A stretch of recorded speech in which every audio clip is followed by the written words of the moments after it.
Alright guys, welcome back to Katawa Shoujo. Last time we left off, we were reading this piece, and something has caught his eye. I wonder what that could be. Sitting on a desk is a short-haired girl, curiously wearing a boy's uniform, with a fork between her toes, a morsel of food stuck firmly at the end. So, I'm gonna apologize right now, guys. I am a little sick. I'm trying to get this recorded for you guys, but I am pretty sick right now. I'm getting a little bit better, but I still have a pretty bad cough, so you're going to have to excuse that because I need to get as much of this cranked out as possible right now because I'm going to my dad's house for a week, and I won't have my equipment or anything with me, so I'm just gonna need to get as much stuff so you guys don't have to wait anymore since, you know, my internet went out and I couldn't do anything. I could not post any videos, I couldn't do anything like that. So basically, we're gonna continue on and just soldier forward. Just a little update. Alright. This odd way of dining seems to be caused by her apparent lack of hands. But her presence here is what takes me back even more. It's Rin.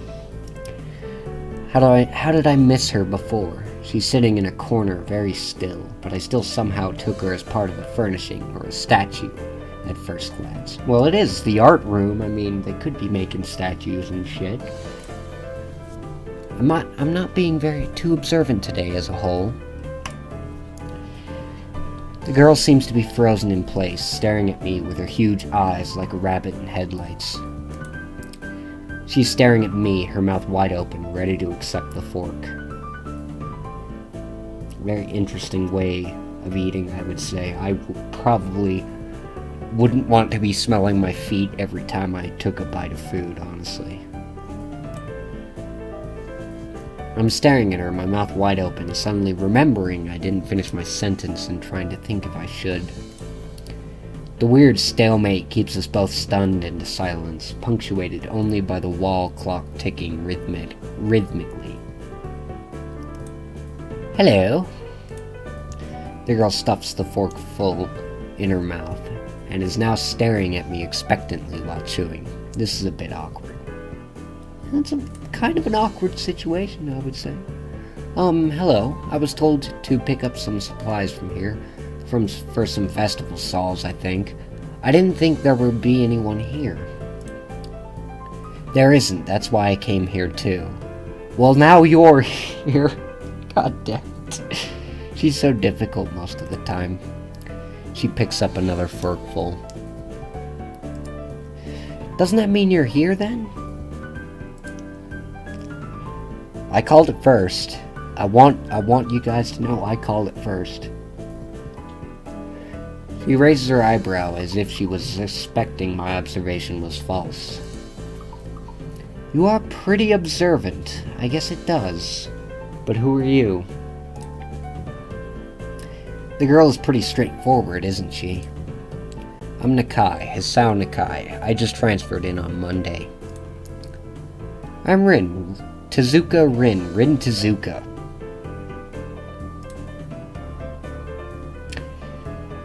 I guess she's trying to be James Bond. You be whatever the fuck you want to be. I don't think she can hold a martini very well in her feet, though, so... Anyway, I won't shake hands with you, but at least we know who we are now. That's very nice.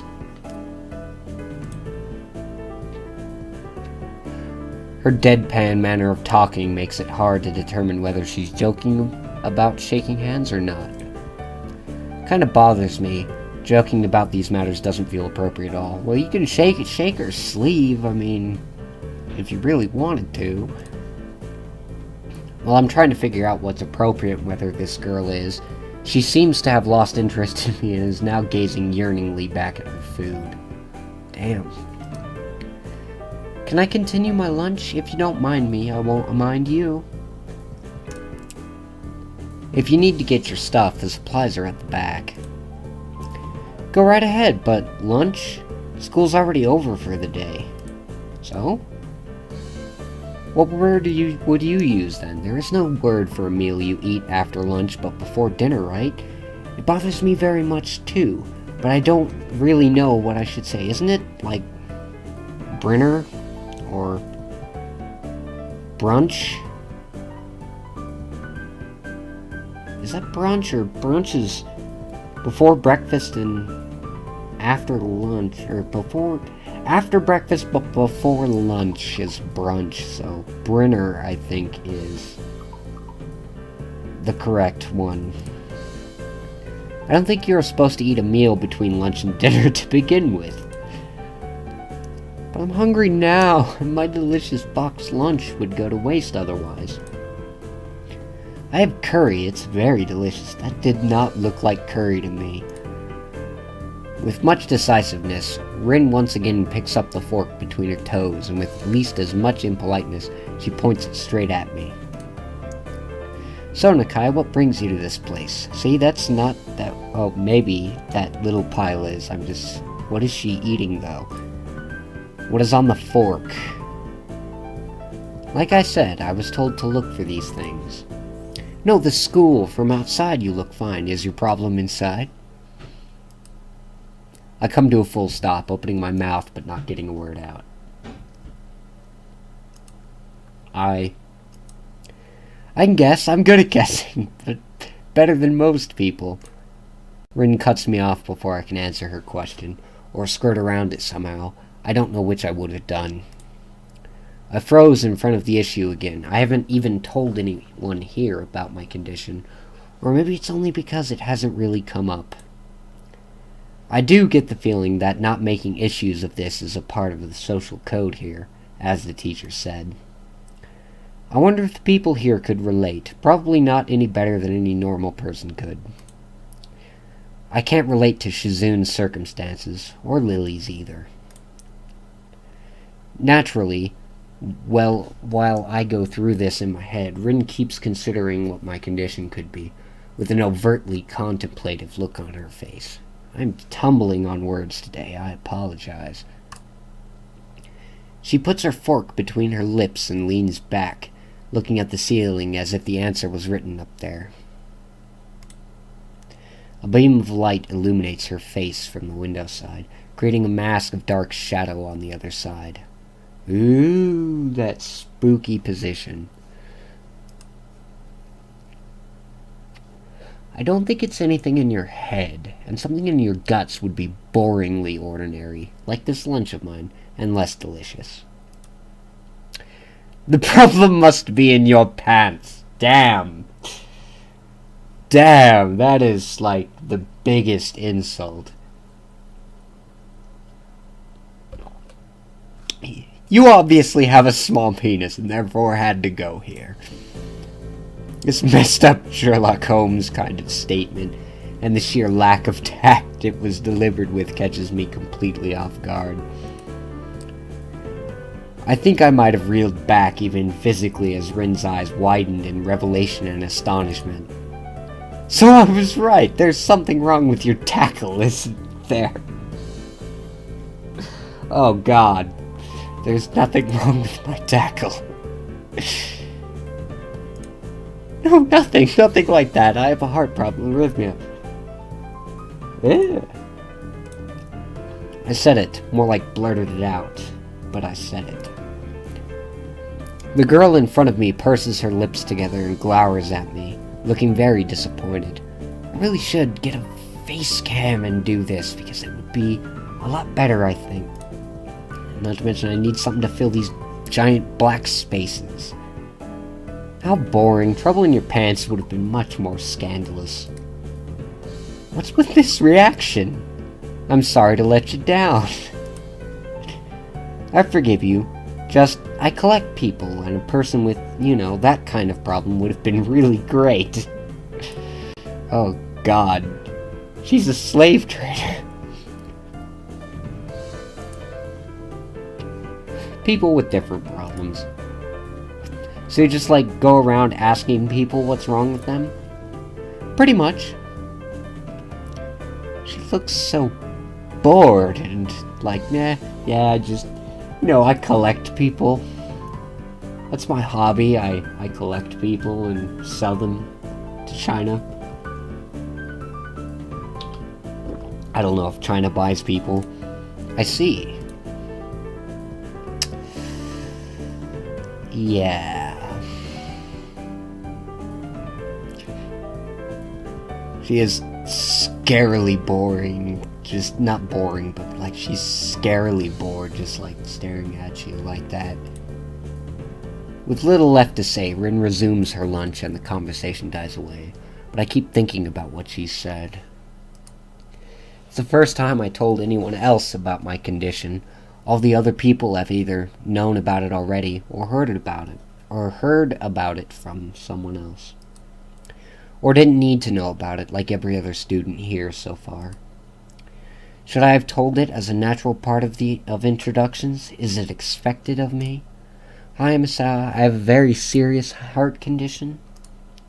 Is that how I'm supposed to go around introducing myself from now on? As if our disabilities would define us? What a disgusting thought.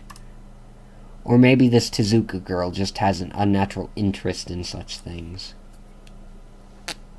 As I walk to the back of the room to pick up the items on Mish's list, a chance opens to study Rin from the corner of my eye. Damn fucking peeping Tom over here. Her hair is burnt auburn, almost orange. It's more red than orange, but okay, and cropped short. Long hair would probably be impossible with no arms. I can see that. The sad part is, my hair probably looks exactly like hers right now. Except for mine's like all the way long like this and swept to the side. I need a haircut so bad. I never get haircuts. Like, I never want to get them, but I like to keep my hair in like a short gentleman's cut. But I never do.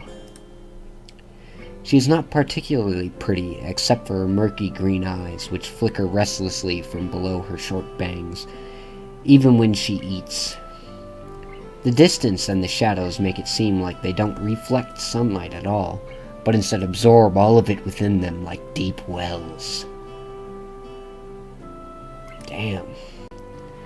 She moves her feet almost as deftly as a normal person would use their arms. However, I can see this sight would discomfort people, especially while eating. It makes me feel a bit uncomfortable, at least. I wonder if I could play games with my feet. Like one foot on the keyboard just using W and Shift, space. I might be able to do that, and then one foot on mouse with left and right click. I hesitate to think about the word unnatural, but it's too late now, isn't it? I keep searching the cabins and shelves for Mish's things, but after enough time passes, the silence grows too uncomfortable, so I try to force some conversation out of this strange girl. So do you always eat alone? And this late? Or do you get the occasional visitor? Visitors? Maybe you are my first occasional visitor, but I don't always eat alone either. Sometimes I eat with a certain person on the roof, if she's not horsing around. Horsing? She likes to do sports. Oh, wonder who that could be. And that's all I can think of to say. Both of us fall silent again as Rin forks the last bits of her meal into her mouth. I look down at my haul and double-check it with Mish's list. It seems I have everything except plywood. So I think I have all the things now. That's very nice for you. Don't feel obliged to say. I was about to take a nap anyway. You need to do whatever you are going to do with that stuff anyway, right? Or perhaps you like watching girls sleeping. Well, it's a tough call. What do you guys want to do? Do you want to stay and watch, or just, go and do the plywood stuff? I don't know, the game's gonna make me do one of the things, so... I'm not sure what to make of this, but Rin looks serious. Even if I did, I think I have to be going. You didn't say no. I'll catch you around, Tezuka. You can call me Rin. I feel that our relationship is at this point good enough to warrant this much. I was already turning to make my exit, but she draws me back in. So, like, the Japanese always use last names and almost never use first names unless you know the person very, very personally. So, does that make all of the students in this school easy? Does it? I don't know. Fine then, I'm Hisao. Then you are. Rin looks me hard in the eyes, but that intimidating feeling you get when someone stares at you isn't there. It's like she's actually not looking at me at all. She blinks a couple of times, and I can't figure out why a pause like this just popped between us out of nowhere. When I was a little kid, my mother went into the hospital for a medical condition she had the first night. She went to the hospital. I went to go see her, and she was hooked up to these machines and everything, and I come in at the exact wrong time. I come in, and they tell me that my mother had a 5% chance to live, and from that, it's alright, you don't apologize or anything, but from that, I became real silent and didn't want to talk to anyone and very standoffish, and I basically became exactly like her. And maybe that's why I feel such a strong connection to her, because I was her for several years. Just a very quiet, observant person that just sat there and watched while everyone else did what they would.